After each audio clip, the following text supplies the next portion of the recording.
Hello ladies and gentlemen, and welcome to a BlazeCast presentation. I'm your host Blaze, and we're jumping into a game here between CompLexity and Moscow 5. Now this is a game from the Defense Tournament. It's the second round of Defense, it's the second season if you will. And we're jumping in with the very first game that was presented in the Defense too, which is obviously between COL and M5. And it's actually part of the group stages, so it's just a best of one game. Setting the groundwork for how the tournament's going to pan out, and so really looking forward to this one here. Just getting right into it. So CompLexity Gaming, of course, from a North American team. So they're looking at a couple of United States players, a couple of Canadian players, whereas Moscow 5's purely just Russians all over. So it'll be nice to see those two metagames kind of clash together and see what these two teams can come out with. Starting right off, we've got a Leshrac band and a Darkseer band. They're just two very top tier picks and knowing to deal with, whether with they're known for their push or their counter push, depending on how you build the Leshrac, but always how you build the Darkseer. Just they can be very versatile and very destructive early games. So both teams knocking those out real quick, just to make sure that's not going to be an issue. By the way, as this is one of my first recordings, just want to let you guys know that still a little bit iffy on a lot of things during the casting presentation, but just kind of generally trying to work my way into it and practice a little bit more and get some more experience in this area to see if I can bring some talent to this field or anything like that. So just trying it out, and that's why I got this whole defense. I'm planning on VODing most of the Defense 2 tournament, and with obviously myself casting and maybe a co-caster occasionally, and see where that goes from there. So we've got a couple other standard bands coming out. We got Chaos Knight and Lycanthrope. Pusher carries, pretty much. Both of those are very, very common, along with Lone Druid, though he is not generally considered as powerful during the laning phases of the game. He can solo well, but if he doesn't get that lane set up for him... Anyways, I digress. With Chaos Knight, the variance of which his spells and damage can be is extremely difficult to deal with. It can be, mediocre and normalized, but there are burst time periods where it's just extremely destructive and extremely difficult to deal with. When you get a 2, 3, 4 second stun really early on in the game, it can really change how a 2v2 or something fight shapes out. So Chaos Knight's a very common ban, and Lycan's always been a common ban just because of the fact that he can backdoor so destructively, and it was a push metagame when he did come out, so they are trying to stay away from that. Couple other common ones, Chen and Invoker being taken out. That's just the spam caster Invoker, so he is the one that generally controls solo mid, and Chen generally controls the jungle with a huge gank fest and push fest going on there. As far as COL picks up with their first pick, they're looking at Nature's Prophet, so he's able to summon the Trents, teleport all over the map, very gank oriented, very push oriented. He can be played very aggressively. He can either go in the jungle or in a solo lane. So both of those give him kind of decent options there, and that gives him a lot of versatility right off the bat. Sand King pickup. I actually haven't seen Moscow 5 pick up heroes set up like this, but very heavy magic damage combo right off the bat, but very heavy lane control as well. You could technically do the Sand King solo if you're going up against a Broodmother or something like that, but you're more common to see him play a support role in like a tri-lane or something like that. Same with Venomancer. He can play solo. He can push out a tower pretty quickly or something like that. But most commonly in this metagame, we've seen him do a pretty quick tri-lane transition from lane domination into a push setup there. So we'll see how Moscow 5 wants to project that one out and try to lane these things. But picking up those two picks, very heavy AoE and well, I wouldn't say burst damage necessarily because Venomancer is over time, but just the amount of damage that does come out from them is extremely, extremely difficult to deal with if you don't have a pipe or if you don't have a positioning advantage where you're not all grouped up against them. But once that Sand King gets his Blink Dagger, that kind of puts a real shift in the fights where you have to constantly be on the lookout for what he's doing, because if you're not going to be scattering or just avoiding his ultimate entirely, Venomancer, Gale, and Nova combined with Epicenter brings out a lot of damage. And of course, CompLexity Gaming picking up the Beastmaster and the Shadow Demon.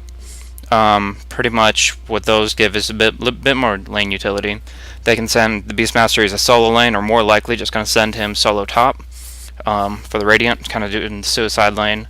He can stack Ancients that way. He can survive in the lane pretty well because he's not too reliant on how the lane gold or experience goes. So he does, and once he gets that level 6 pretty quickly, he does have a very effective ultimate. He can take out a squishy hero like Venomancer, just single him out and do burst damage where he can't get away. Or he could stop maybe an Epicenter at long range, because it is a very long range ultimate. You could see an Epicenter being channeled by Sand King and roar him out of that. So that's two options there. Or they could just be looking at singling out the carry. These are very anti-mage picks, if I may say. So I doubt that Moscow 5 is going to be picking up the anti-mage, even though their carry player really does like to benefit from that specific hero. Beastmaster Roar combined with the illusions from the disruption is just going to be way too much of a threat for an anti-mage pickup, in my opinion. And they pick up the Enigma, actually, which is a little bit surprising to me, considering they do have two single target disables that they can put on, the Disruption and the Roar, just like I mentioned. But those are decently long range, 600 plus. But they want to go for that destructive AoE potential. They pretty much have a full AoE lineup, even though Darksayer's banned out. They got Sand King, Venomancer, Enigma. If it's kind of a wombo combo, if they can land all of those ultimates on the enemy team, they're just going to be incinerated, no matter if they have a pipe. Maybe if they have a BKB, they can live through it for a decent period of time, but it would pretty much be the only ones left standing when the dust settles would be those with BKBs up. So we'll see if I'll be expecting Moscow 5 to be banning out Vengeful Spirit in this next phase, because pretty much Beastmaster Aura combined with Vengeful Spirit is really nice, along with the fact that VS is great at swapping out either a long-range Sand King or Enigma trying to channel their ultis. So we'll see how that turns out. Also, looking at the fact that not really, unless Nature Prophet wants to go solo mid, then neither team has a really powerful mid setup right now. They go for Queen of Pain, anti-mage ban. I really don't think that CompLexity really had to deal with that anti-mage negatively, since again I think Shadow Demon and Beastmaster are pretty good counter picks to him, especially if Beastmaster goes for the medallion. Yeah, it's just I mean, I guess it's something they don't want to deal with, but I feel that they could have used that ban towards a different carry, since Moscow 5 would have known that he would have been a little bit outclassed with the current team he's up against. Anyways, Crystal Maiden, lane support, so they just don't want to make sure that CompLexity doesn't get the amazingly strong early game. And that's just kind of the fact that they have a potential tri lane with Sand King Venom and their carry, so they might be looking at dominating the early game. They don't need a Crystal Maiden. They don't want the enemy team to have Crystal Maiden because they got the Venomancer. So they're going to kind of leave it at that and be happy with it. But I am curious to see what carries they do decide to pick up. Obviously the Anti-Mage has been banned out, but you could still see something like a Morphling or a Clinks. Pretty good options there. Dragonite. I mean, a lot of different options, really. Night Stalker taken out. That's might be showing that CompLexity is looking for a power caster like Queen of Pain, or something else that just relies on magic usage an extreme, because Night Stalker is usually banned out because of the fact that the silence is so powerful. I'm surprised that Moscow 5 didn't actually ban out the Vengeful Spirit. I think CompLexity is probably going to pick her up pretty quickly, except for the fact that you'll notice they already have two ints that are relatively squishy, and adding a Agi that's generally supportive / Simon carry would generally not add to your durability. But they do pick up the Quap, so that's what I was talking about with a solo mid that has a lot of magic usage. She uses her blink, and Night Stalker can really ruin her day if she gets that silence off on her. So that's one thing where when they banned up the Night Stalker, they were showing they wanted a Quap or a Shadow Shaman or something like that.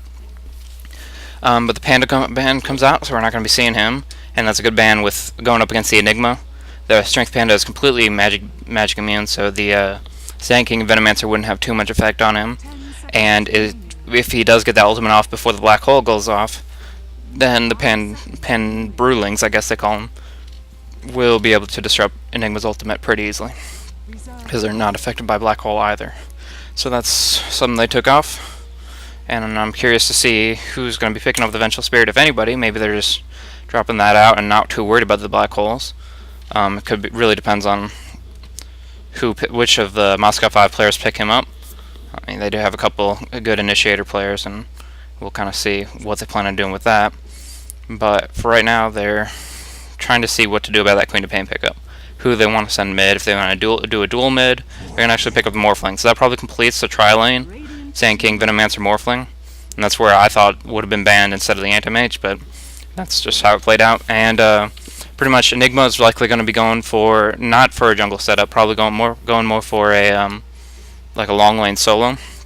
But if they don't pick up a powerful solo for their last pickup, then it could be easily that like a Sand King's just going to suicide bot and have a pseudo try with Veno Morphling and have the Enigma in the jungle, and that's still very powerful too, and it gives Morphling potentially more experience.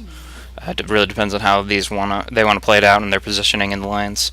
But they're still going to need a good solo hero, whether it's going to be a Shadow Shaman or I don't know. They could use another strength hero, maybe like a Pudge or something. Be very, very interesting.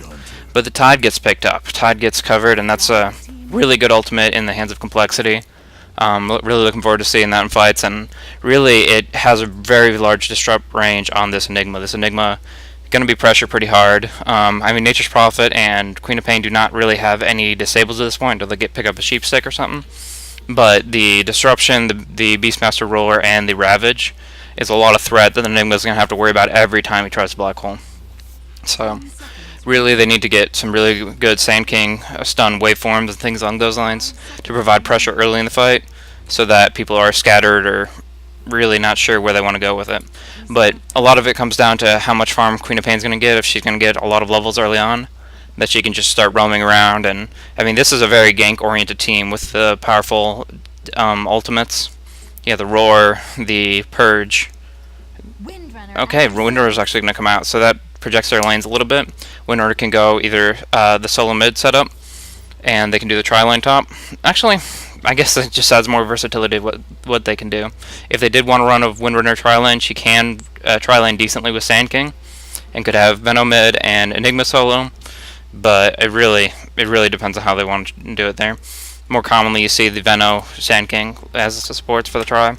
But I'm expecting a 3-1-1 setup, or at least a 2-1-1 jungle setup from Moscow 5. I'd say that's probably the most likely thing there.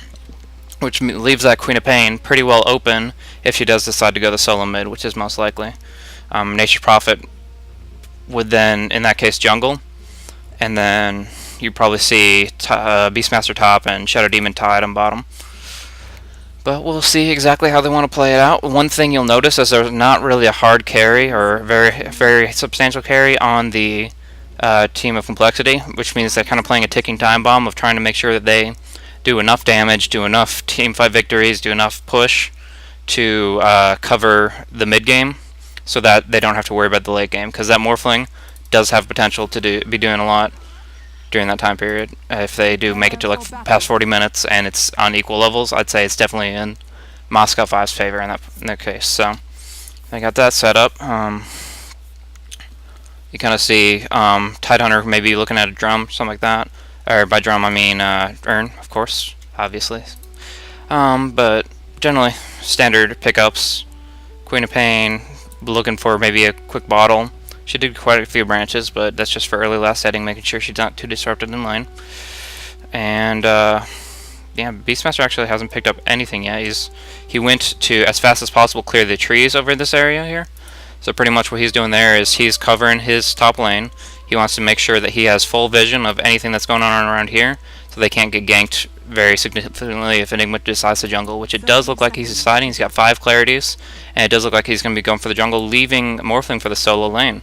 So I don't know if Veno's going to help him out there, or if he's going to be going mid. Looks like Sand King's planning on blocking, which really provides an interesting setup. I guess they're going to be trying to duel mid against the Queen of Pain, trying to shut her down, which Sand King Veno definitely is capable of if they play it right. And then Veno can also roam top to gank out on that Beastmaster if he starts playing too aggressively.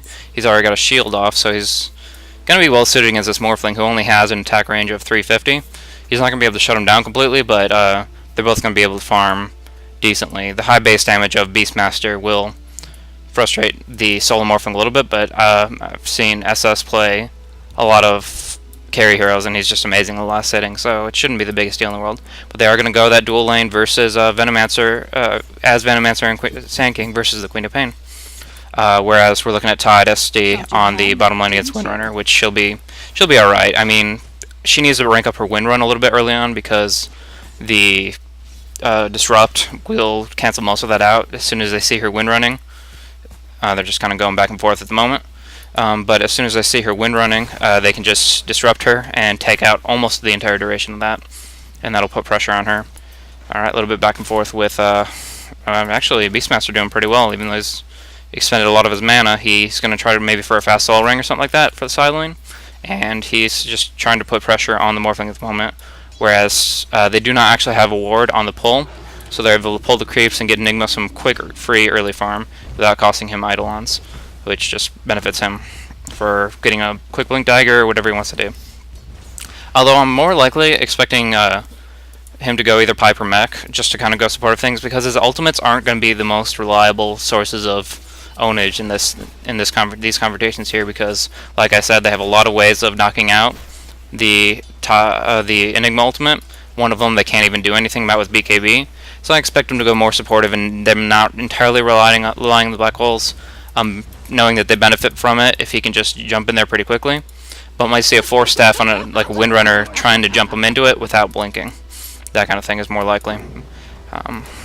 Now they did actually pick up a lot of damage on the Windrunner. And Nature Prophet's going to try to go in and finish her off. So that's first blood right there. She did get out of position trying to stop the stacking and pulling over this area. And they did get a pretty good block with those illusions and disruption illusions, so that they were able to block her pathing just enough, get a lot of damage in, and that Nature Prophet didn't even have to sprout, just took him out real quick, and proceeds to jungle again. So Winter is actually having a pretty bad time right now. Like I said, the win run's not entirely enough against this Gush and Disruption combo.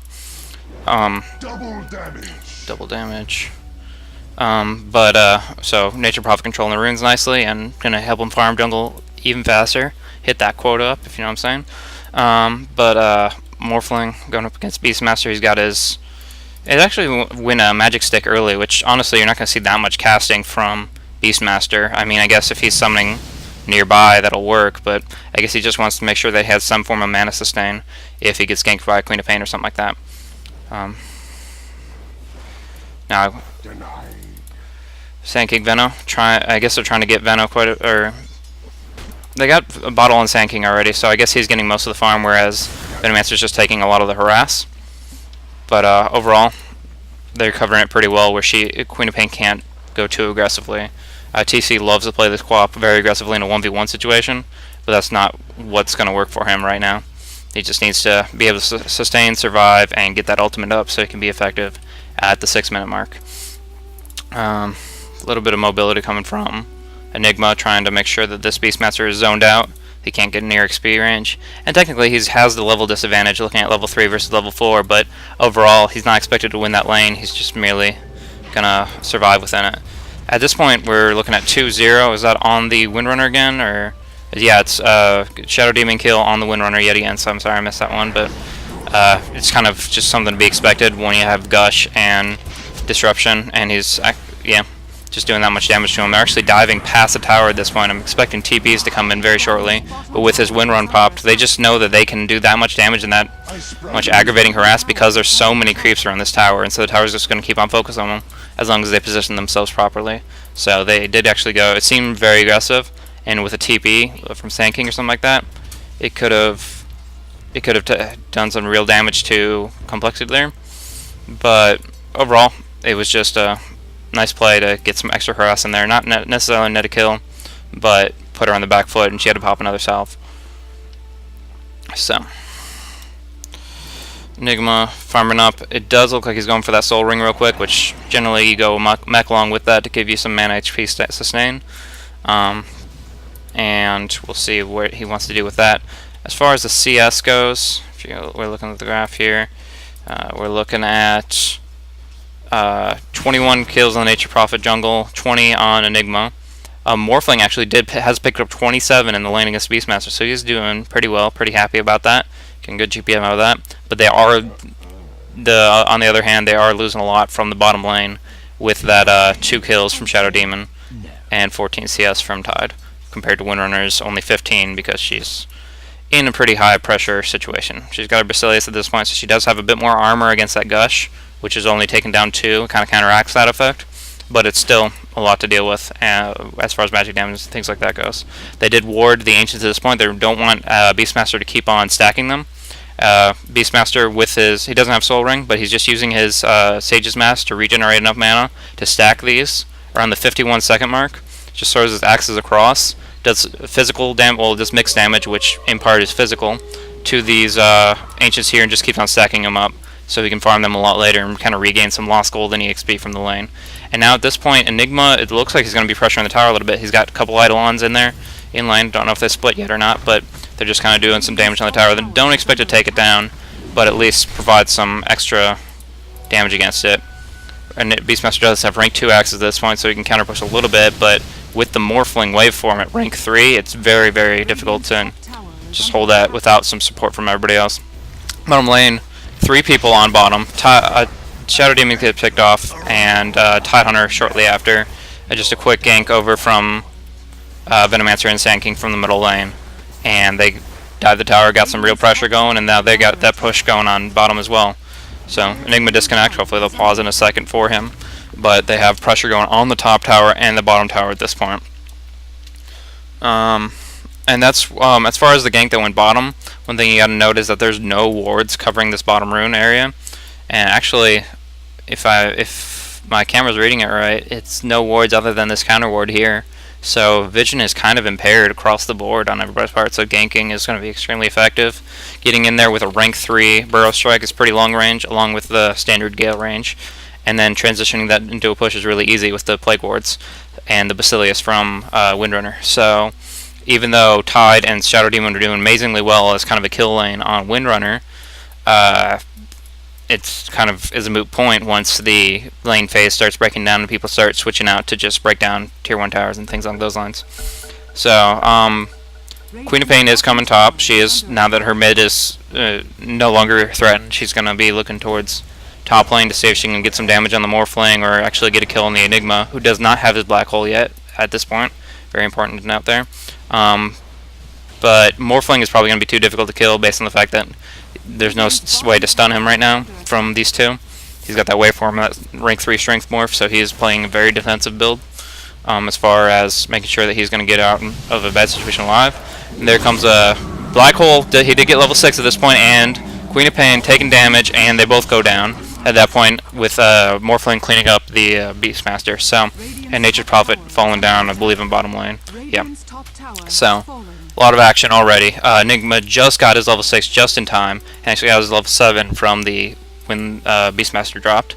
But that was, yeah, just getting just enough creepy XP to break down that combo, get that Malphus on Queen of Pain just to get close enough, landing the ultimate on him, and getting enough damage from Morphling auto attack to finish him off.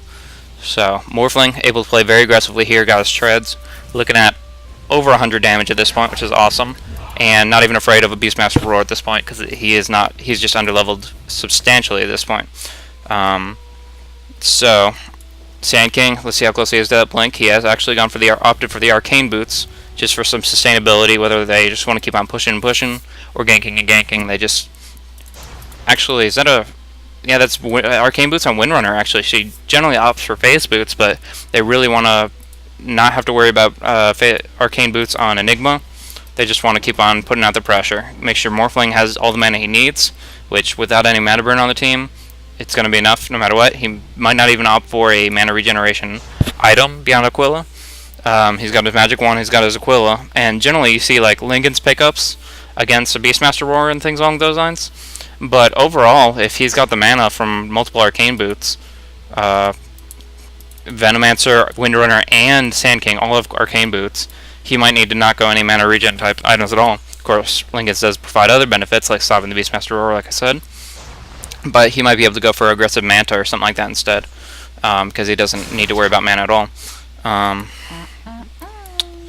But yeah, Queen of Pain kind of shut down at this point, only having 700 gold plus Bottle and Wand. Not exactly the favorable position that they're looking for. And Windrunner getting a ganked on. Really got to start getting a little bit more observant with the minimap there. But they did jump on Windrunner there. Gush, Disruption, and Sprout. With this Midas Prophet, he's doing pretty well. Midas at 9 minutes, not too bad. An item that really allows him to start steamrolling what he has available as far as items go, because it's just kind of, the longer you have that item, the more time you get to use it, and the more gold you get to benefit from it. So it's a good GPM item. If you get it early enough, it's good on pretty much anybody. But pretty much at this point, Venomancer still covering the middle lane, but he likes to roam. he likes to take advantage of the fact that there's no tier 1 tower here. So if Beastmaster's doing anything more than just stacking, which at this point he's got to realize that it's warded, because he's just stacked it and it did not do anything for him. So, yeah. And the fact that they have vision on him while he's doing this puts him in a vulnerable spot as well, with that Sand King, very mobile with the arcane boots, and then the Gale and things along those lines. Even if it doesn't seem like very much space from here to the tower, it's a long way from home when you got 50% reduced movement speed and a dozen slows on you. So, but yeah, Morphling's able to split push top continuously and kind of pressure that, while Winter is going to hold bottom. Actually, I guess she is going to be going for the mech with that Ring of Regen, and we'll see what Enigma decides to pick up in not too long. But this just a lot of damage coming out on the tower. Eidolons and the Siege Creep able to, take it down a third of its HP for pretty much no cost whatsoever. Do have Beastmaster Roar at this point, so that is something they're going to try to focus on the Morphling if he's trying to escape, or the Enigma or Sand King if they can catch him while they're channeling their ultimate. But Venomancer kind of messing up Beastmaster's little endeavor here to stack the Ancients and farm them up with a ton of Venom Wards. They do piercing damage, so they do bonus damage to creeps, and right now they keep on trying to attack the Venomancer specifically when he pulled them. And so if you're familiar with Wall, it's kind of like a leash. But anyways, one way or another, a lot of damage coming out from the Plague Wards, kind of able to finish off this stack and take Beastmaster's farm away from him, which he really kind of desperately needs it at this point. All he's got is that Soul Ring, and 480 gold's nothing. So another kill, bottom lane, coming in, TP, pretty much Nature Prophet TP's on him, pops the Sprout, and then they're able to disruption part of the win run, and gush after that, and that should be sufficient to take her down really quickly, and hopefully push down this tower. They got Trents at this point, they are rank 4, so yeah, unless there's TP support for this tower's going to fall really, really quickly. But yeah, what he has actually got a Perseverance. He's going to be looking at the Lincoln Sphere just to make sure that he doesn't have to worry about that Beastmaster Ultimate or Gush or Disruption whatsoever. And looks like they have some awareness of the shenanigans. They're going to go. They have Roar going on Venomancer, and the Queen of Pain Ultimate with Nature's Prophet Ultimate finishes that off really quickly. Now, is the Gush going to happen on the Nature's Prophet coming in? He's going to try to go for a Sprout. He does not have the mana for it. He's TPing out. He's got the Urn damage coming out, and the Scream finishes him off. So good pickup by Queen of Pain. And that's 2 kills coming out for CompLexity there, which is much to their benefit. They really need to provide that early pressure because they have an early and mid-game team, and right now they haven't been doing so hot. If you look at the XP graphs, it was generally going, until that point, it was going really in favor of the Dire in both respects. So, and also the fact that Morphling's farm is going nicely. Once he picks up that Lincoln's, he'll be a lot harder to kill, and he's able to just kind of split push safely and happily and just get a ton of farm out of that. So on the tower game, you're looking at 2 towers down for Moscow 5 at this point, and 2 towers down for CompLexity as well, but a lot of pressure going on this tower being below half, and Morphling just perfectly happy to stay there for as long as he needs to. Quap does have some good counter push involved, and she is going to be going for an Ultimate Orb. I'm guessing that's going to be for a Sheep Stick. What they're going to try to do is pretty much either Sheep Stick, Roar Morphling later on, or the other way around. It kind of works either way. Just doesn't do the damage. And they're actually, I'm not sure why they're pulling Roshan at this point. The Venom Wards and the Eidolons are extremely powerful for it, but you take a lot of damage really quickly. You can kind of get some problems. But they're looking at doing it. They think that they don't know what they're doing, but they got the ward here, and Shadow Demon's kind of covering that with the Shadow Poison. So they're going to have to do this really quickly. A nice ultimate by Nature's Prophet, scaring them off, and they're not going to be able to finish this off. So Nature's Prophet does decide to come in. He's got a lot of damage with that Midas. He did just get both spells come out from Venomancer, but it's just going to do a lot of damage. It's not going to be able to finish him off. But the Sand King is actually middle lane, got a Roar on Windrunner, kind of just trying to make sure this Queen of Pain gets out to safety and doesn't have to deal with that. So fight's going on in a lot of respects. Ravage blown to finish off that Enigma, and Fluff and Stuff takes that kill down. Blink Dagger is up on Sand King at this point. That's what we've been waiting for. He's gotten just enough farm in lane, and he's going to try to... TP goes out, and he's going to be safe. So, but cannot say the exact same thing about Tide. Creeps all over him, and he's got a lot of damage coming into him. A Shackle Shock gonna come in right here. Take him to the tree. And the Power Shot does miss at this point, and it's really a question of if they can do enough damage at this point. He's stunned, and they're gonna have to back off because they know support's coming. So, although I'm sure they want the kill, he does blink on him. He does land the Shackle. He's gonna stun as soon as the Shackle's over, and they might actually be able to get him at this point. Power Shot finishes him off, but they do have 3 versus 2 here. They got the Dust on Sand King. He's ulted. He's gonna drop, and Winter is the only one that gets out of there. So, a lot used just to take out this Tide Hunter who didn't even have an ultimate. And then Nature's Prophet going in for the Sprout. She doesn't have any mana, but she does have a Tango. She takes that out pretty quickly, and she's out of there. So, yeah, they did put a lot into taking out that Tide Hunter, and they really didn't get that much out of it, considering Sand King died, and he's their main damage dealer. I guess his Epicenter's on cooldown too, but oh, Queen of Pain, tons of damage from her ultimate, screaming and blinking in. Might not be able to take down the Morphling, but that Enigma just having a bad day right now. And a Scream again. TP is safe for Morphling, but Venomancer drops out. So nice distribution of damage, making sure they can pick up whoever they can. And unfortunately, the Venom Ward did finish off the tower. It would have been really nice icing on the cake if they were able to defend deny the tower there. But it did go to M5 in that.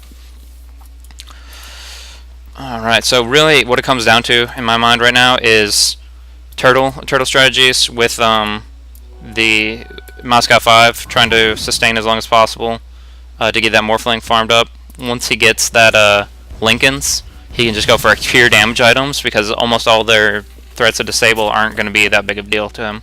He is playing very safely with his Morph right now, looking at 49-49 even, which brings up to a huge amount of 1500 HP. Some might consider that excessive, but he just wants to be safe while he's farming, especially given the fact that he's farming in an area like this in the middle of the map there. So, Ty did go earn, and he's going to be building pipe at this point. I'm not sure if Shadow Demon is going to pick up the mech, or if he's got a medallion and he's just kind of going for the aggressive damage there. So it doesn't look like a mech is in the works at this point. It's you're just looking at Sheepstick being decently. I mean, you got 2600 to go for that, but once they pick that up, even the Lincolns won't really benefit that Morphling that much, and that's what they really got to worry about, is making sure that they have the disables to shut down the channeled ultimate of the Black Hole, the pipe to counteract the Sand King and Veno to some extent. Obviously, you can't counteract it to a full extent, but and then enough disables to lock down that Morphling, or at least pressure him to get away from the fight. If Morphling's strength morphing the entire time and trying to just stay alive, then that's enough to make sure he's not putting out that massive amount of damage. I think it was a good pickup for him not to go that early E-Blade, because, I mean, they don't have that squishy of heroes. The Shadow Demon is probably the squishiest one, and you could pop him off pretty quickly, but what's that really gain you? If he gets his Soul Catcher and his ultimate off, maybe even a disruption on himself during the combo, it's just gonna make sure that it's not really a benefit to go that E-Blade and try to pop somebody off. It's much better to go for durability items like that Lincoln Sphere to live through that Beastmaster Roar, and then go for just hard damage Manta, things along Scotty maybe, things along those lines to inevitably carry the game if it does reach 40 minutes. It's actually been a really active game at this point. It's only not even 17 minutes in, and you're looking at a pretty good 13-6, lots of towers, even a little mini Roshan attempt, all over the place. It's been a very interesting game, and they're setting up to move towards a very, very aggressive mid game. If they can set up these black holes, there's a lot of potential there. Now, I did note that while the winner picked up the mech, it's actually Venomancer who's picking up the pipe, so you might actually see a Blink Enigma if you can get that farm up, in which case it's really going to be how they can line up those ultimates. If they can line them up effectively where they get the black hole and then an Epicenter follow-up with a Poison Nova going the whole time, it's just going to be extremely devastating, and they really just have to be extremely reliant on that. The one thing that Enigma has to worry about is the fact that now that Sheepstick is almost finished on Quap, he has four different things that can knock him out of the ultimate, because he doesn't have BKB at this point. So maybe he should be saving for BKB instead of the Blink Dagger, because even if you get the perfect positioning, if you get knocked out less than half a second later, it's not really a benefit to get an amazing black hole there. So we'll see how that goes. And in the meantime, we'll see where the wards drop down, because really neither team has been doing that much for the visibility at this point. They got one ward right there, and Venomancer is moving to see what he can do to make sure that their carry is safely farming. Really, like I said, it's a ticking time bomb for Complexity. They have to take down this Morphling, and they have to make sure that he does not have their pressuring Rax towers by, I'd say, the 30-35 minute mark. In the meantime, Raid 2 Ravage is up, and Nature's Prophet is farming well. He can't outcarry a Morphling, but with a Midas and an Aghanims, he sure can hit quota there of getting a lot of items and just dealing a lot of damage, maybe Desolator or something like that. Pushing towers, causing a lot of agony. Both spells, both Nova and the Gale going out on Queen of Pain, kind of a waste, but then you see the Morphling coming in, and he replicates out immediately, so he doesn't want, he jumped in, did some damage, but he did not want to have to fight that. So, Venomister kind of caught out warding. He put a sentry down, and he put a mid lane ward, and he put a bottom lane, or top lane ward. So he did get a lot of vision for his team, but immediately was jumped on by that Queen of Pain, followed shortly by everybody else. So he popped his stuff, and he dropped pretty quick. Now they're smoking, despite Queen of Pain's half health. They're looking to play aggressively here. They're looking for a kill, and they're going to see Sand King very shortly. Let's see how fast his reflexes are on the Blink Dagger. But if he's got... Oh, they ulted him already, but it did not do any damage yet.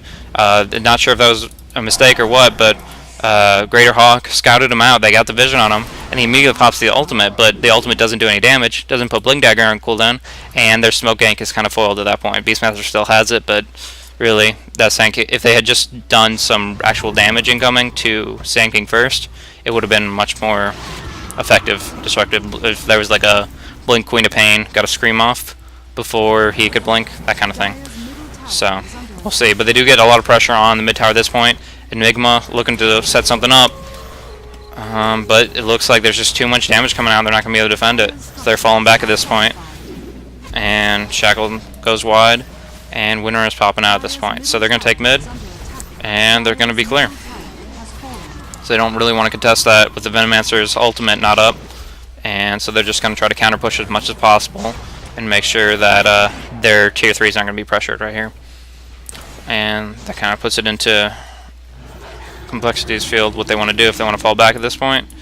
And it looks like that's what they're going to do, with the fact that Morphling at this entire point has been pushing the top lane and is causing a threat in this area here. So that just set the power of that splish push, where even if Complexity wanted to, they couldn't go for the Rax towers because there's just all this creep wave, all this pressure going on the other lanes. So they got to push that out. Now that the Aghanim Scepter is finished on Prophet, it's going to be a little bit better, especially when it hits level 16. You got a huge creep wave pushing out here. You can be anywhere on the map and still kind of negate it. But until that point, split push is going to be it's going to be the name of the game that they want to do. And now they're looking at Roshan. At this point, they do have plenty of wards from the Radiant to know what's going on exactly as is. And so they don't know about that, but they're kind of uncertain how they want to play that, if they actually want to go for it, or if they're going to use the Replicant as bait. Plenty of different things they can do with it, but right now, Roshan's going to... I don't know, they keep on peeking at Roshan and messing with him a little bit, but it's really... I don't think it's benefiting them really at all, unless they're trying to bait out a team fight. And I guess that's what they really need to do, is get people to group up in an area where they don't need to be. I mean, even this is a pretty nice funnel for Enigma Black Hole, for Epicenter with the Blink Dagger, that kind of thing. And he just hit level 11, so that's one thing to keep in mind right now, is he does have those bonus pulses, and that's going to cause a nice bonus bit of damage, which can... they do have mech... Oh, okay. So they got mech on Beastmaster and almost pipe on Tide. That's going to be the point where they can push Rax, is once they get that pipe, maybe an Aegis, they can definitely push the Rax tower at that point, and they have to be wary about it until that. With the Squiddles and the Shark Head on Tide. I rather should have been calling out these cool little cosmetic items earlier, but right now, focusing on the game, focusing on the awesome very first game of the Defense 2, and we're looking at Complexity versus M5, and at this point Complexity is doing a lot of pressure to the towers, and they might be trying to catch out this Sand King right here. They do not have the Sentry, that's Dyer's at that point. But Courier taking a little bit of damage. Anyway, now it looks like Sand King's coming from behind. He might be looking for an Epicenter, but Windrunner just get knocked out extremely quickly, and there's really nothing they can do about it with Morphling push from mid.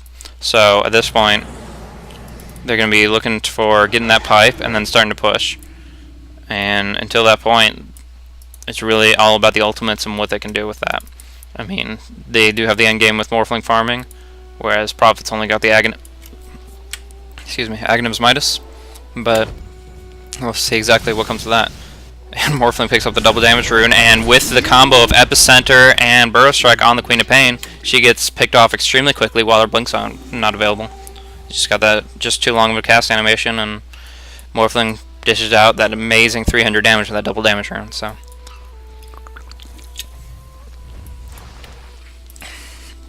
with that Queen of Pain kill, they might be looking for a couple different things. Nature Prophet just kind of baiting TPs. They are actually looking at the real Sand King at this point. Maybe they were hoping that they would think it was a replicant or something like that, but Sand King does get caught out. There must have been a good Hawk placement or something along those lines. Not sure where it's at now, but it did give them just enough vision to do what they need to do. Now, Morphling, replicant gone. He's actually going to replicate back to base to defend at this point, not even bothering to waste a TP. So he is ready to engage from behind. He's got 1500, so he's doing a 45-68 ratio on his strength to agility, and they're pressuring the towers here. Epicenter is on cooldown for another minute, so even though he buys back, well, they are going to at least force the fall back at this point. So they cannot engage in this unless the Blink Dagger of Enigma is sufficient, but right now there's even a little boar causing problems. I think you can convert the boar, but I guess his conversion was on cooldown to defending the tower. But she gets spread at that point, but the Beastmaster ultimate's going to make sure she's not going anywhere very fast, and the Purge is going to come off and finish it off with a Shadow Demon. So just they did pop pipe for that, which is unfortunate, but they kind of expected counter engagement from Moscow 5, and the fact that they popped the pipe pretty much deterred them from doing anything to respond to that, which pretty much netted a free Windrunner kill. Now what we're looking at, they're pushing the tower. They do want to pressure this, and like I said, time is of the essence for them right now. But the fact that they're doing it without pipe available is a very risky thing with Sand King's ultimate just coming up. He has the smoke, he wants to go in, and now Tide's slowed and in a position where he's not ready to do anything. Rabbit's going to go off, but here comes Epicenter, I bet. Sand King Epicenter going in. He takes out Tide real quick. Stun on 3 people, knocking it out. Waveform going to come across, and takes out 2 more. Beastmaster and Tide down. Venomancer going to drop shortly after, maybe. No, Shackle goes on the Nature's Prophet, and they take him down real quick. Queen of Pain picks off the Venomancer, but she's blinking out, and that's going to be it. 2 for 4 on Moscow 5. Very nice team fight. Very nice positioning by the Sand King. She's TPing out, and yeah, so good defense. Morphling very happy about the kills that he got out of that one. Has his Yasha at this point, building Manta, and yeah, just really good use of that Sand King. Got the rank 1 Poison Nova off as well. Didn't even have to pop a black hole for all that. So, fact of the matter was, pipe was not up, and just they were a little bit overextended in this area over here. So once they got the Gale, they kind of forced CompLexity to stay, protect their Tidehunter, and that cost them 4 lives. So you'll see immediate shift in the experience graph, just dropping straight back down, taking away a lot of their advantage, and giving it right back to the Russian team, Moscow 5 now. So they have a lot more map control at this point. They're able to freely jump out and give more wards, and get more wards up, and cover that. They almost have their pipe finished, which will cover Queen of Pain's ultimate, or Tide Ravage, which, although the Ravage was good, I mean, it was good as far as hitting all those individuals. He was forced to use it before he wanted to, because, okay, we got damage on Windrunner. She does get a nice shackle between the 2, but Beastmaster's still up, gets the roar off, gets the scream off with the earn damage, blast auto attack, and a gush finishes her off. So that's good. Nature Prophet was coming in, but she decides not. Oh wow, black hole wasted on a Queen of Pain, blinked out. Gets denied on that, and she's gonna go down with the earn damage on him too. So Morphling might be doing alright. I don't know where his replicant's at. He does pop to his replicant, which is right there, and Waveform's away, so he might be safe, but Queen of Pain's on the chase. She's got her sheep stick up in just 3 seconds. Lincoln's on cooldown, and they're gonna go for a blink. Oh no, they got a sheep stick on Windrunner, and TP coming in from Venomancer. She gets out of the sprout, and they're just gonna look for a push at this point. Very nice response to that. The black hole was wasted. A bit of damage on Queen of Pain at this point, but she still has her ultimate up, and that's the key thing there. I was saying about the Ravage in the previous team fight that it hit a lot of people, but nobody was there to really capitalize on it, and he was forced to use it early because of that Venomancer slow. But that last team fight there, I'd say that use of Ravage in middle lane was much better use than the Black Hole that just hit absolutely nothing in this area here. So Queen of Pain, just quick blink, and a little bit of a misstep by Only Masters there, trying to catch it. Definitely wanted to pick the Queen of Pain off, and it was a good intention, but fact of the matter is, didn't get anything and didn't get anything out of it. Nature Prophet didn't even TP in. He was planning on TPing to this location, and the Black Hole would have hit him if he did finish that off, but he canceled the TP, and Queen of Pain blinked out. So airballing at this point. So I would say that Moscow 5 is moving towards a comeback with their Manta style but on Morphling, but really, it still could be anybody's game at this point. Maelstrom on Nature's Prophet, so getting a huge amount of damage coming out from him.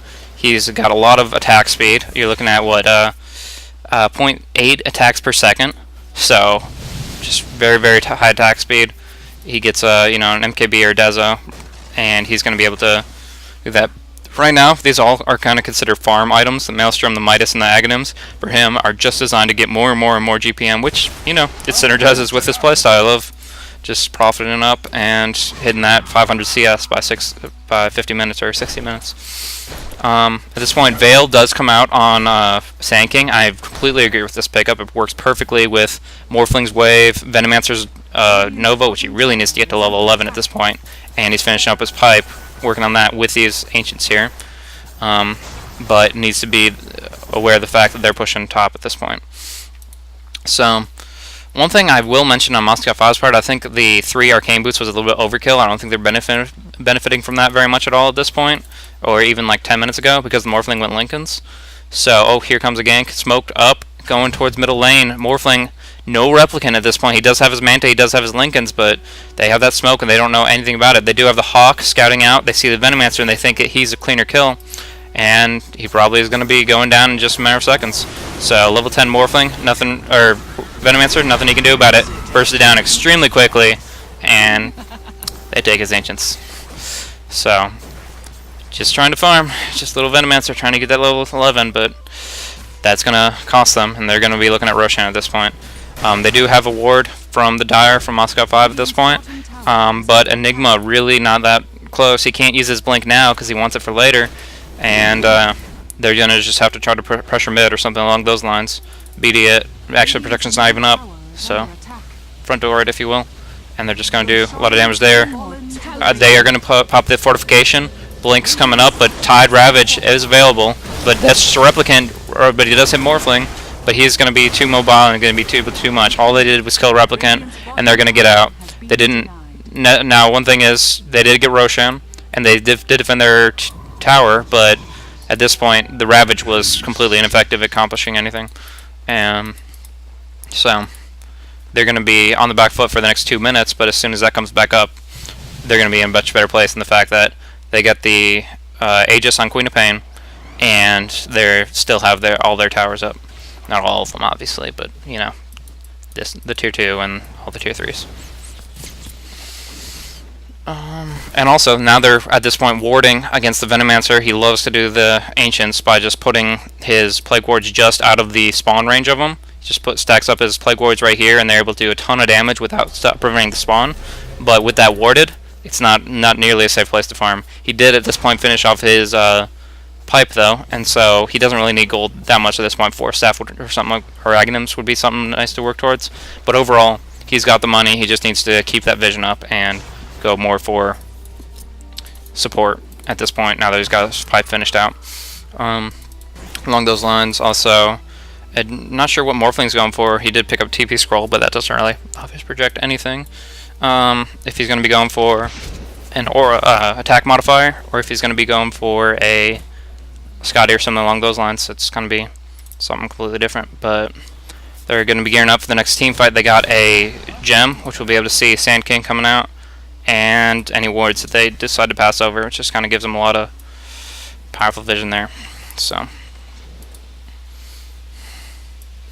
trying trying to see. I was gonna say they look like they're contesting mid, but Aegis, Queen of Pain coming out, and Enigma out of position entirely, pushing it out. But you know, Nature's Prophet anywhere on the map, and a mobile Queen of Pain knocks them out really quickly. And now they're really gonna want to take mid. They got pretty much a 6v4 with this Aegis against this dead Enigma.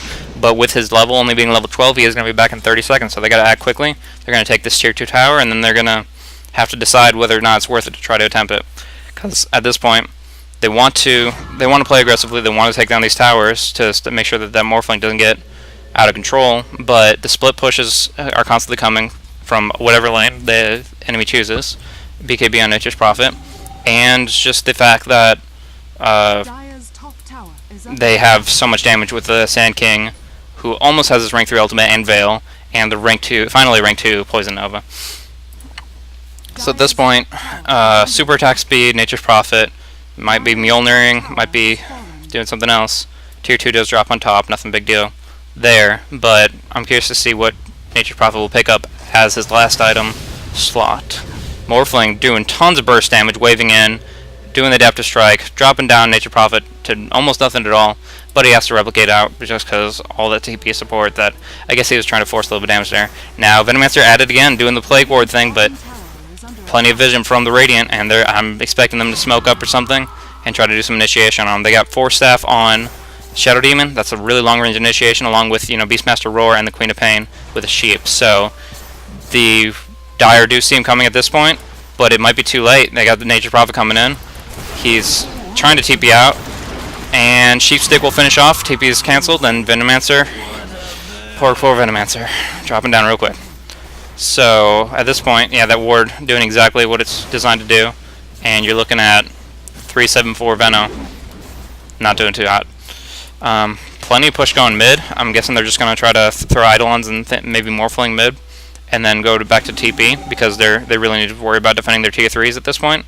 But if you'll notice the creep positioning, the only one that they really have to worry about is top lane. They're not going to be backdooring towers with their lineup, so really they can push down this tier 2 real quick and then decide what they want to do from there.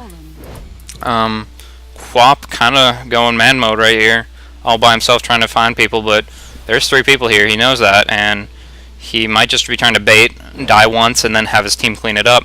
We'll see what they end up doing here, but Sheepstick going out, and Queen of Pain ultimate. BKB pop really late, and auto attacks to bring him down. It's unfortunate. I mean, you do have Tide and Nature's Prophet coming in, but the BKB is out for the next minute or so, and they're just going to be able to pick off a Windrunner for their Aegis. So at this point, I guess they just want to bait it out, take off an Aegis, kill one of their team members, and try to force a push. But Morphling does have the TP scroll and a lot of gold, and he's going to be looking at just split pushing and teleporting back, and so that kind of negates that pressure, even with the mobile Nature's Prophet going in. And so they do take off the Enigma. They do pick him off with the Nature's Prophet, and oh, is he going to finish him off? Morphling damage just enough, brings him off before he's able to TP out, and Queen of Pain has to get out of there too. It's just, yeah, if the Sheepstick was off cooldown just a few seconds earlier, could have stopped the Morphling from doing that much damage, but Nature's Prophet drops down, and that's a big loss for them, because I guess technically he has buyback available, but he's not going to want to waste it, and he is going to want to waste it. He's going for the push, and he's got his ultimate up, and they want to force this tier 3. They know Migma's down for 15 seconds, Windrunner's down for 10, Fortify for a few seconds, but they really want to push this down, maybe take the melee and get out. But you're going to be watching Sand King. He's got his smoke on himself already, and Enigma's going to be spawning and TP scrolling in on top of them. So BKB Morphling already in. Lingot Sphere somehow got popped off though. They do get a lot of damage on the Queen of Pain, but she's not dead yet. She's got BKB up and she's out. Got damage coming from Venomancer, going to drop quick. Oh, big black hole. 3 people caught in that. Tide's Ravage coming up as soon as that's over. And Morphling Wave Cross does pick off the Enigma, but wow, nobody on the... Now Beastmaster's dropping down, and they have a lot of low HP heroes, but nobody to finish them off. Morphling going to try to Strength Morph up while he's damaging down this Nature's Prophet. Shackle on Shadow Demon, but Venomancer goes down at this point. They got 3 heroes left up. Shadow Demon's going to drop, and Tide has nowhere to go at this point, so Queen of Pain's gone and out, but triple kill on the Morphling, and only costs them Enigma and Venomancer. So that's a lot of gold coming out from Morphling. At this point, he did pick up a BKB. If he had popped that just a second sooner, he wouldn't have even had to deal with the Beastmaster Roar because of his Lingot Sphere, but I'm guessing some single target spell caught on him whether it be a disrupt, a force staff. Actually, force staff I don't think triggers Lincolns anymore. I'll have to double check that. But anyways, could be a sheep stick, could be a disrupt, but something took off his Lincoln sphere before he could BKB, and what that meant was that the Beastmaster ultimate, which goes through BKB, was free to hit on him without having to worry about Lincolns.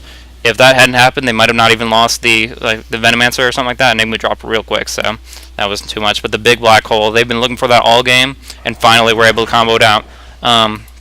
The slow and damage from the Sand King going in with that eruption or epicenter was able to kind of force them to try to dawdle in this area here to try to protect their Queen of Pain.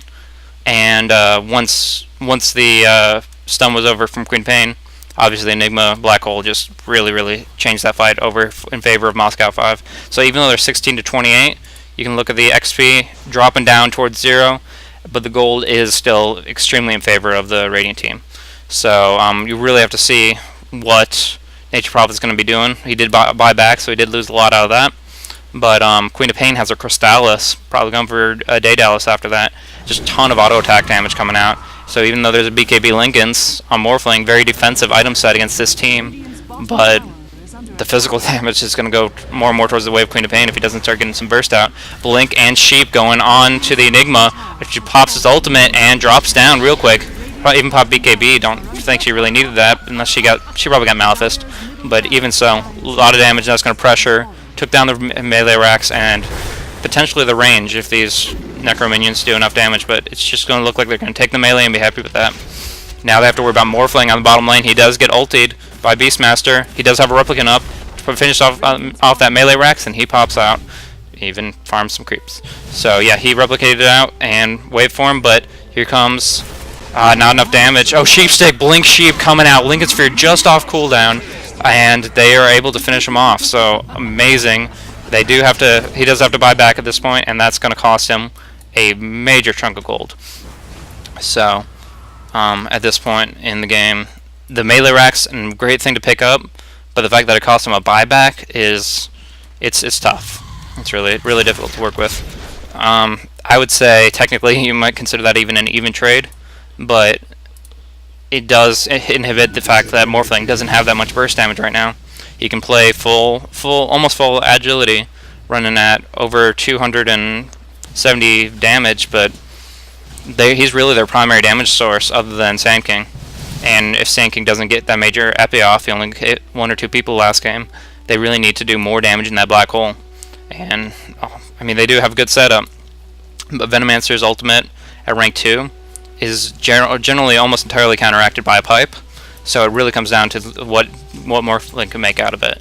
And right now, that buyback is nice to just be able to take off that Rax, but he may be regretting it in the future. We'll see. At this point, Roshan is up, and there is a smoke going off, so we're going to see some action one way or another really quickly. She's looking at Daedalus. She just has to get the recipe from the shop, but she might be saving for a buyback. We'll see what she wants to do with that really quickly. But poor Venomancer, trying to just make sure we got Roshan covered. But they're looking at mid. And Sand King just popped everything. He just popped both his abilities, and he's knocked out really quickly. They're not taking any chances. Blowing the Beastmaster Roar, making sure she drops down. Whereas Queen of Pain has her ultimate back up at this point in time. They could be looking at finishing off that range, but more likely they're just looking at Roshan. They're not that afraid of a black hole without an epicenter, and why should they be? They have just a lot of damage and a lot of potential, and Enigma doesn't even have that BKB. He has to latch on so many heroes with that black hole in order to actually be able to benefit at all. A lot of damage from I believe he still has, he has Medallion of Courage, so Roshan's armor is 2 at this point. Take him down really quickly, and Quap's gonna enjoy that Aegis extremely. Replicated Enigma, they can take him out real quickly. Don't really have to worry about it. And yeah, so at this point, Immortal Queen of Pain with Daedalus coming. She just has to pick a Secret Shop component up, and she'll be doing a lot of auto attack damage. So it won't just be all this tide damage and disable. It won't just be illusions and Nature Prophet pulling out. It's going to be actually Queen of Pain doing the most physical damage in their group at this point in time. So he does get his Hyperstone looking for Mjolnir, and it's just as much as I was saying when they reached the 42-minute mark that Morphling is going to be the powerhouse, the Queen of Pain, Nature's Prophet, they're building perfectly to go for a late game. And with the BKB and the TP, nothing they're going to be able to do about it. He does bring his BKB down to only 6 seconds at this point, which is not favorable. But overall, it's gearing up. They're definitely moving into late game stages at this point, and they have to be extremely careful about how they play. Because every little thing can cost. A little bracer on Venomancer trying to get a little bit more tankability, but the way it's been going, it won't help. You got rank 2 Necronomicon along with the Geometry Sight, which caught out the Sand King in mid there. He, once his Burrow Strike is on cooldown, if they can get any damage to stop his blink, Sandstorm is revealed by the gem, and there's really nothing he can do to get out of there. Meanwhile, Prophet farming away, hitting that quote. I'm actually curious what his GPM is at this point, and you're looking at 563 GPM, so just short of the 600 there that he'll be looking for. But overall, a lot of damage. Well, I'm curious to see. I'm guessing Morphing's going to be going for a Butterfly, since you don't really expect to see an MKB coming out from this team whatsoever. And so that's going to give him a lot more sustainability because of the fact that Nature Prophet and Queen of Pain have so much auto attack damage at this point that evasion is going to really help him out. So 35% evasion, pretty much as effective 35% damage reduction, assuming all things are equal in RNG. And that's going to be what they need. Vladimir's actually at this point on Windrunner. It's an interesting pickup. They only have the 2 melee, so the lifesteal isn't the major reason for that. Generally never is. It's all about that 5 armor aura. With that armor aura, they have just so much more benefit from it, in the sense that they pretty much Morphling's damage is considerably reduced. You're looking at, like, I'm actually thinking of the wrong team, sorry.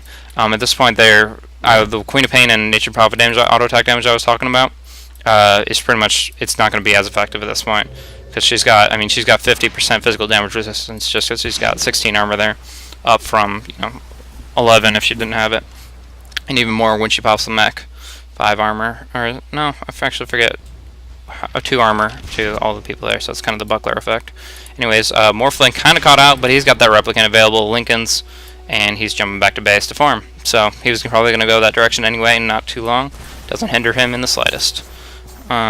Meantime, double damage rune. Really, Queen of Pain needs to do something with this Aegis. She's got almost perfect items for late game at this point. A lot of physical damage. She's probably going for maybe an Assault Curse or something like that to counteract that Vladimir's. But really, they just need to do something. And it's a little bit of push coming in from the melee creeps, just kind of gradually pushing in, but Nature Prophet got that covered. So, farming up. At this point, CS scores, you're looking at 330 for Nature's Prophet. You're looking at, actually 200 for Windrunner, but the 430 for Morphling's really where it's at. He's been farming pretty well at this point. He has bought back a little bit, but overall, he's been putting a lot of money into what he needs to and selling his Aquila. He's going to be looking to, actually just TP scroll, but he's going to be looking at finishing that Butterfly very shortly. And that'll give him a lot of potential in the next fight, because if he BKBs before his Lincoln goes off cooldown, effectively he's able to make sure that he can't be Beastmaster ultied, and with a full agility Morphling that's not afraid of physical damage because of the evasion, and is completely immune to any kind of magic damage, that's something you got to worry about. And the Manta on top of that. So we'll see how it goes in the next 5v5, but everybody's ultimate's up, everybody's ready to do something, provide that pain. Nature Prophet is just going to be defending this by himself, pretty much because he has the ability to TP back on to rejoin his team. Instead of just delaying until he can counter that push out, going to send his Trents north, and he's going to TP back to the team at this point. And Morphling's going to have to presumably TP back and help his team out, unless he wants to be backdoor another Rax, but that's really probably not going to be the best option when they need to just survive. A lot of Venom Wards lining up kind of inhibits movement if they try to fight and push into the base. And Smoke comes out on Sand King and Nigma, so they're going to be looking for something very shortly. These two aren't smoked, so most likely CompLexity is not going to think anything's wrong. But, and actually, nice placement, the fact that they snug back here and have the Hawk, and they have just so many ways. Actually, I guess what they're going to do is they're going to either Force Staff or Axe through, cut through the trees, and then jump in on them all at once.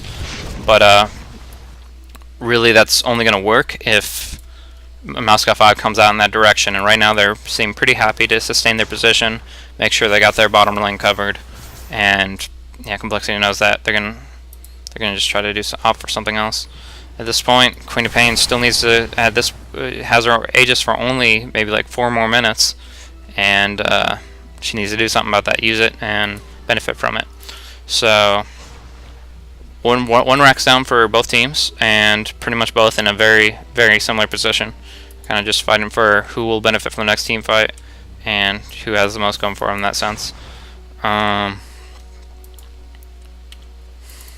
What level is Venomancer? He's still 13, so he's got a long way to go before he can get that.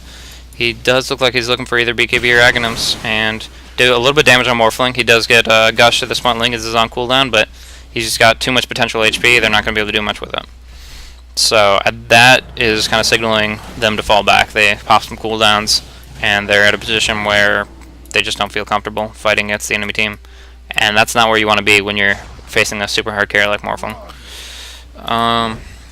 Prophet going up, he's looking at probably Sheepstick. Got that ultimate orb, and he's can get it pretty much at any point in time, if I'm doing the math right.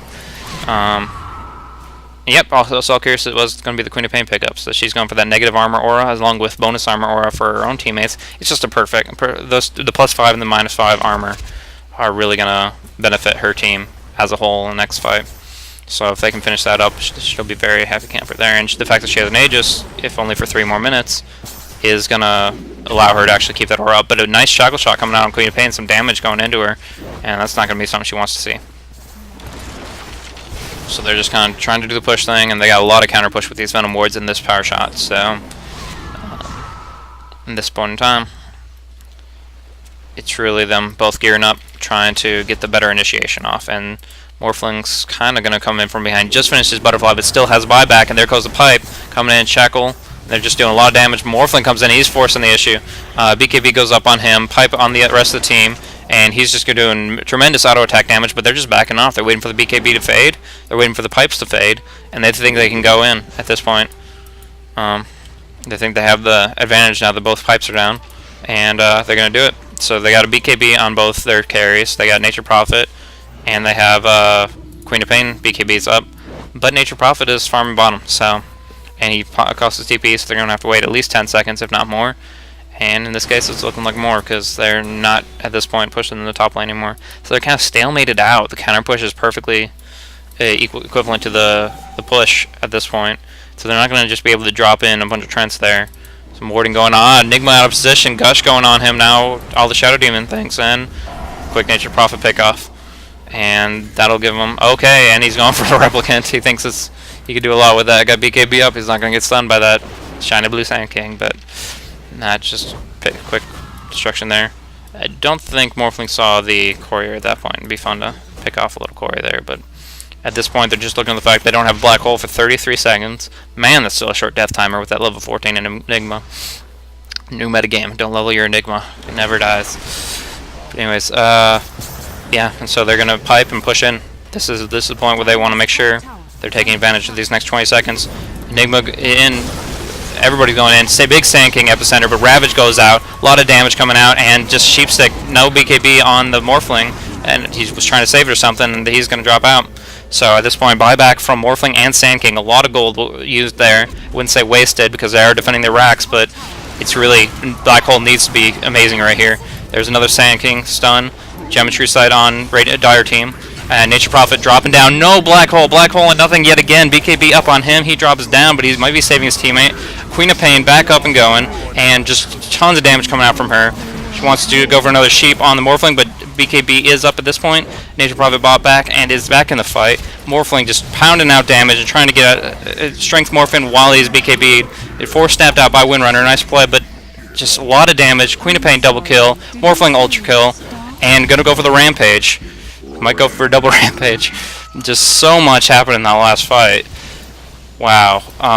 It's very back and forth. The Enigma Black Hole airballing again. It's just, with a blink, you can't do that. You have to pick some heroes up. I understand if you get stunned out of it, you can't hit everybody, but you definitely can't hit nobody. That's just, That's they won the fight. They have the carry.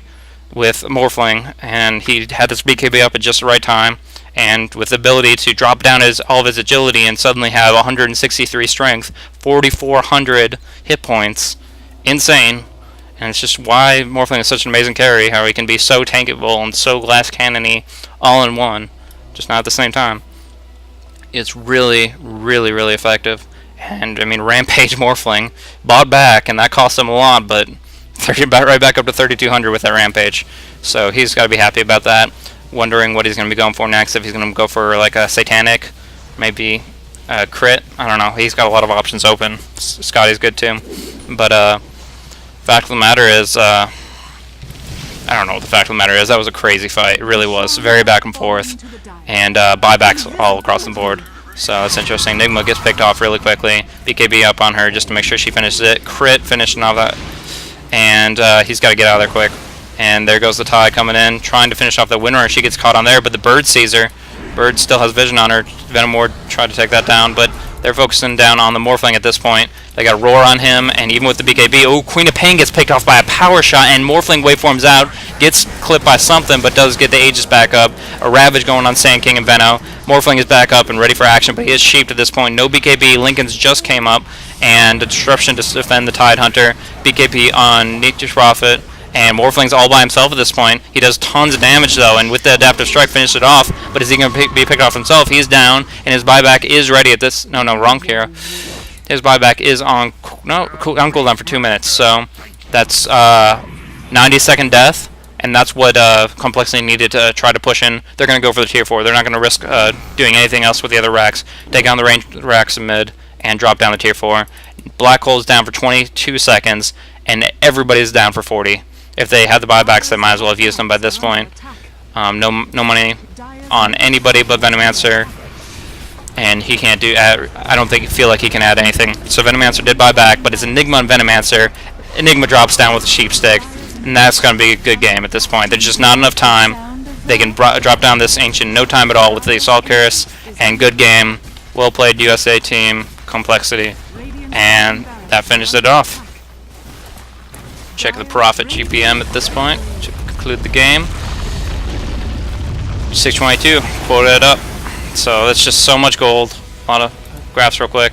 XP graph, gold graph, and that's the end of the game. So good game, very, very intense, very back and forth, and just great start to this tournament. So this was a BlazeCast presentation. I've got a YouTube channel set up at BlazeCasting. You may be at it right now, but anyways, that's where I'm at, and just trying to kind of start up with. Give me some comments, some constructive criticism, kind of help me out and see what I can do to make myself a better caster. But I plan on VODing a lot of this events too, and if it's as good as this game was, I'm very excited about it. So thanks for watching, and have a good one.